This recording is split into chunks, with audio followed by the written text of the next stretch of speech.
Hello everybody. So I thought it'd be interesting to show you all how to do ETL in the cloud with a no-code approach. So in order to do this, we're going to use Azure and Azure Data Factory. Now what we're going to do is take some data from the web.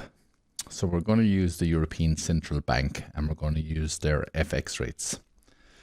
If you look here, this is the particular website we're using. And if we scroll down, we can find a link to the daily rates. So here we have the daily rates. You can see it in web format, but you can also download XML file. If you look at the XML file, what we have here is an envelope. Underneath that we have a cube, and then we have a cube which is the time, and it's got the currency and the particular rate that we're interested in. Now here we are inside Data Factory. And I suppose what I should do is show you what we're trying to get to. So what we want to do is use Data Factory to produce a CSV file from that HTTP or that XML that we find. Okay, so here's one I prepared earlier, as they would say. And you can see we have the currency, the rate, and the date. So all the dates are the same, basically. So let's get into Data Factory and let's see how we can do that with a no-code approach. So in Data Factory, everything works off a data set and link services. So a data set, we're going to create one here. The first data set is going to be a HTTP. So we're going to get data from HTTP. And then we have to choose the format. In our case, we're going to choose XML. So as we saw, we already had XML at that URL that I showed you previously. Now we need to kind of configure that. So we've said it's XML, it's HTTP, but now we need to configure what's called a link service. So this basically is like our connection string for that data set. So we're going to give it a name. And then what we're doing is we're going to basically give it some details. So what we're really interested in here is actually setting the base URL for the data set. So this is the ECB website.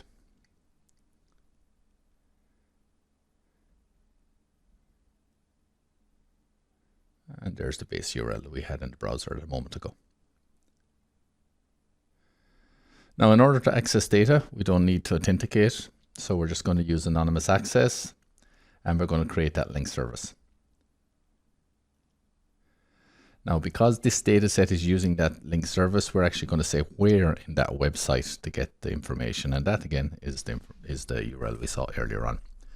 So now we have our first data set. You can see it available in the Data Factory under data sets. And what we're going to do is create a pipeline. So we could create the target data set, but instead we'll create the pipeline first.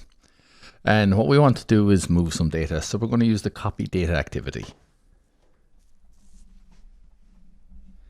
Okay, so let's give it a name.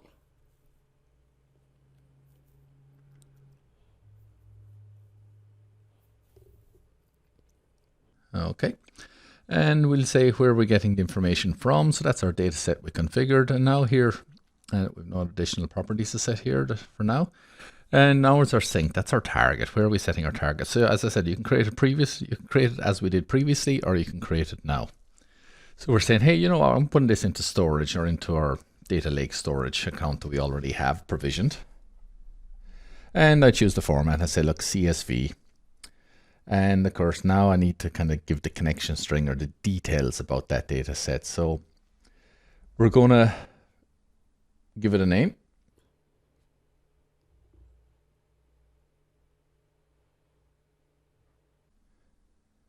Going to select the subscription, and then we're going to select the storage account name.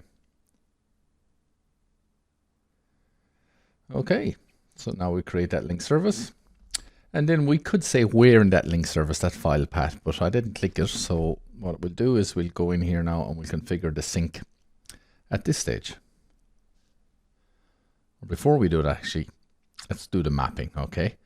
So we need to actually define how we're going to map the data. So we can see the kind of structure of the XML. We're interested in cube. So what we can do here is we can actually take the path that we're interested in getting information for. In our case, It's up to the first item where we did index. So we're clearing our mapping, and now we're importing schema based on that collection reference. So now we have a more precise part of the document that we're interested in. So by default, we'll get the suggestion columns you see in the left hand side. They are valid and they'll be the default values to the right hand side, but we're going to pick different. We're going to pick the same ones here just to be pedantic, I guess. We're not interested in some of the other fields. Let me just set the rate here first to be a double, which it is. And we're not interested in some of the other fields because it just has redundant information that we don't care about. Okay, so now we're publishing it to the data factory. This in effect is saving it. If you had CI/CD pipelines, this would be publishing to a particular branch in your Git repo if you had it connected, but we'll ignore that for now. You can say here is my data storage account, and I have a folder there called staging something. So we can come over here and I have a great name for my target data set, but shouldn't matter for this demo. So rather than typing everything in, we can browse here because I didn't do it previously. And now I'm selecting that particular folder where we want to copy it. I'm also giving it a file name. So I'm going to pick a static file name for now, just European Central Bank, comma separated values. And I'm publishing it. So now in theory, we should be in a position where we can actually run this particular pipeline and see what it looks like. So we'll go into the pipeline and we'll debug. Now it'll take a second to provision it.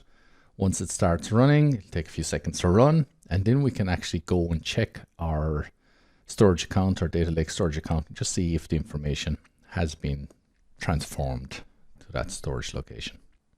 Okay, so here we go, we're finished.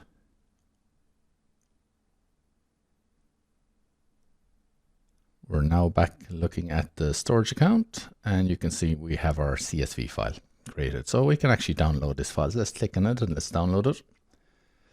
Then let's open it on our local file system. So I've downloaded it. ECB CSV, let's edit this, and there you can see we have now done an ETL from the European Central Bank to this CSV file. Now, one of the things is that we'd like to do, or one of the things I'm not going to do, but what we conceivably could do is schedule this to run daily. So there's different scheduling mechanisms. One of the problems we have if we do this daily is we'll overwrite the existing file. So we'd like to give it kind of a timestamp for when we download this particular file. Now, this will bring us from a zero code to kind of a low code approach, I think is the name that people give to it.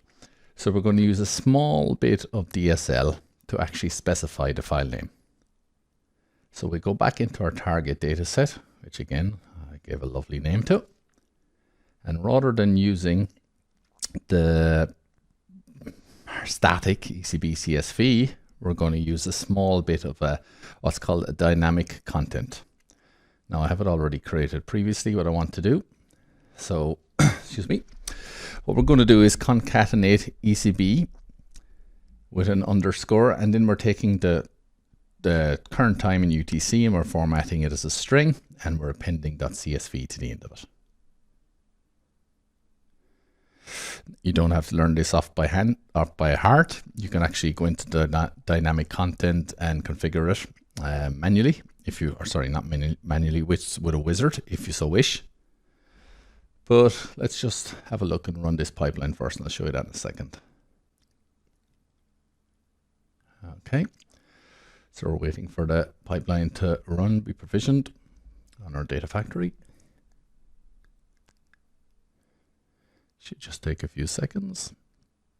Okay, so now let's go back to our storage account and close down that file. Refresh. There you go. Now we have a file. You can see it's a date. It's the same size, and here 1.49 kilobytes. But just for the sake of it, let's just quickly download it and we can have a look.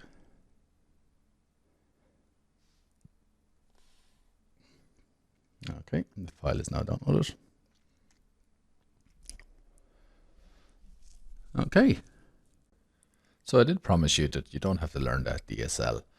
You can actually get that dynamic content by using the help, the functions. It gives you some information of the functions available and also parameters that are available from your pipeline, etc., kind of context-aware parameters. So that's another little handy tip where you can go and have a look at these functions and kind of start to imagine what they're or how they can help you in your day-to-day pipelines. So I hope this has been of interest. It certainly is a no-code, low-code approach. And for anyone who's kind of coming from a developer background, you're probably thinking, well, I can do this quite easily with C# or Python or whatever language you're proficient with. But then you got to support that. You got to have developers supporting it. Here is really a low barrier to entry. So I hope it's been interesting, and thanks for watching.